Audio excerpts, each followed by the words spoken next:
தெய்வத்தின் குரல் மூன்றாம் பாகம். காந்தர்வ வேதம், தெய்வங்களின் தொடர்பு.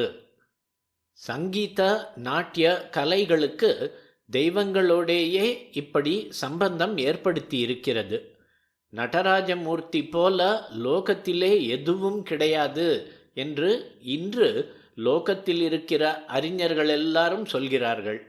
நம் தேசத்துக்கு ரொம்ப உசந்த சிம்பலாக வெளி தேசத்தில் இருக்கிறவர்களுக்கு ஏதாவது பிரசன்ட் பண்ணுவதென்றால் ராஜாங்கத்தினரே நடராஜ விக்கிரகம்தான் கொடுக்கிறார்கள்.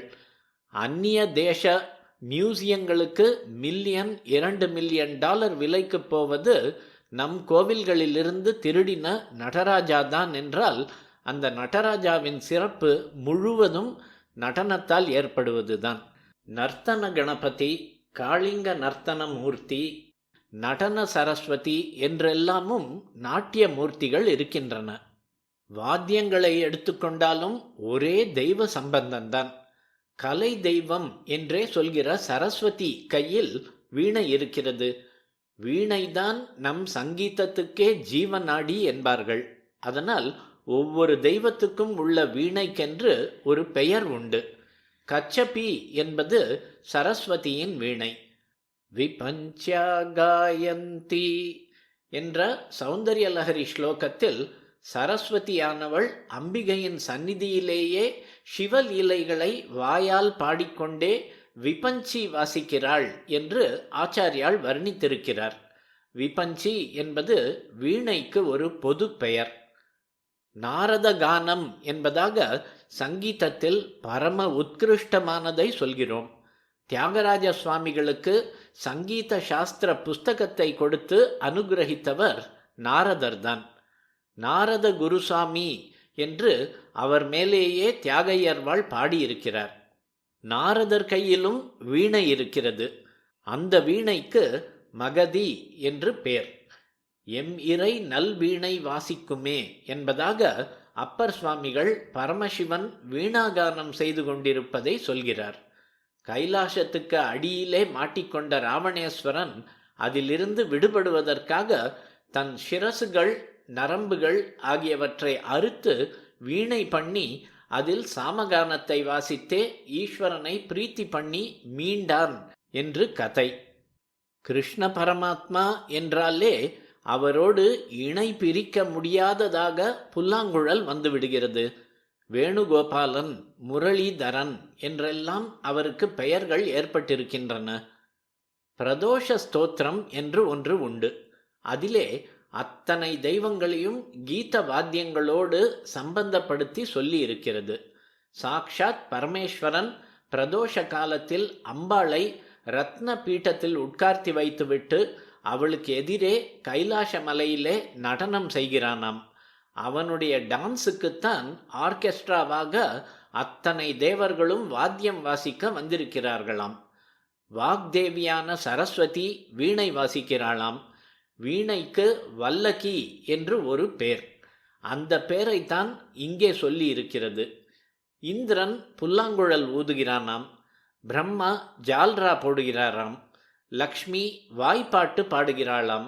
விஷ்ணு மிருதங்கம் வாசிக்கிறாராம். நந்திகேஸ்வரரைத்தான் பொதுவில் மிருதங்கத்துக்கு சொல்வது வழக்கம். ஆனால் பிரதோஷ தாண்டவத்தின் போது நந்திகேஸ்வரர் எஜமானனின் லாவண்யத்தில் தன்னையே மறந்து போய்விட்டார் போல் இருக்கிறது. குறிப்பு: நந்திகேஸ்வரரின் இரு கொம்புகளுக்கிடையேதான் ஈசன் பிரதோஷ தாண்டவம் செய்வது. அதனால் மகாவிஷ்ணு மிருதங்கம் வாசித்திருக்கிறார். பரமேஸ்வரனோடு மகாவிஷ்ணுவுக்கு எத்தனை விதமான உறவுகள் இருக்கின்றன என்று நம் ஆச்சாரியால் சிவானந்த லஹரியில் பாணத்வம் ரிஷபத்வம் என்ற ஸ்லோகத்தில் அடுக்கி கொண்டு போகிற போதும் அவர் சிவ தாண்டவத்துக்கு மத்தளம் கொட்டுவதை மிருதங்க வகதா என்று குறிப்பிடுகிறார். பிரதோஷ நாட்டியத்தில் அம்பிகையை சிவதாண்டவத்தை வெறுமே பார்த்து கொண்டு ரசிப்பவளாக மாத்திரம் சொல்லியிருக்கிறது. இந்த ஆனந்த தாண்டவத்தை மட்டுமின்றி கல்ப பிரளயத்தில் எல்லாவற்றையும் தன்னில் ஒடுக்கி கொண்டு ஈஸ்வரன் சம்ஹார தாண்டவம் செய்யும் போதும் அம்பாள் ஒருத்தி மட்டும் அழிந்து போகாமல் அதை பார்த்து கொண்டிருக்கிறாள் என்று லலிதா சஹஸ்ரநாமத்தில் சொல்லி இருக்கிறது. மகேஸ்வர மகாகல்ப மகா தாண்டவ சாட்சிணி.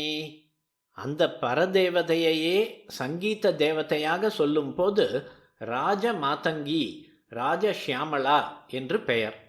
மீனாட்சி மே முதந்தேகி மேச்சகாங்கி ராஜ மாதங்கி என்று தீட்சிதர் பாடியிருக்கிறபடி மதுரையிலே நித்திய வாசம் பண்ணுகிற மீனாட்சியானவள் பராசக்தி சங்கீதத்தின் அதி தெய்வமாக இருக்கப்பட்ட அவசரம், கோலம் தான். காஞ்சிபுரத்தில் காமாட்சி கோயிலிலும் இவளுக்கு தனி சன்னதி இருக்கிறது. ஷியாமளா தண்டகம் இப்படி சங்கீத மூர்த்தியாக இருக்கப்பட்ட பராசக்தியை பற்றியதே. நவரத்ன மாலா என்பதாக ஓங்கார பஞ்சர சுகீம் என்று ஆரம்பிக்கிற ஸ்துதி ஒன்றை காளிதாசன் செய்திருக்கிறான். அதுவும் இந்த ஷியாமளா தேவியை பற்றியதுதான். அதிலே இவளும் சரஸ்வதியைப் போலவே கையில் வீணை வைத்து கொண்டிருப்பதாக சொல்லி இருக்கிறது. வீணா சங்கிராந்த காந்தஹஸ்தாம். நிறத்தில் மட்டும் அவளுக்கும் இவளுக்கும் நேர் வித்தியாசம். சரஸ்வதி நல்ல வெளுப்பு, இவளோ சாம்பல் கருப்பு. அதனால்தான் ஷியாமளா என்று பெயர்.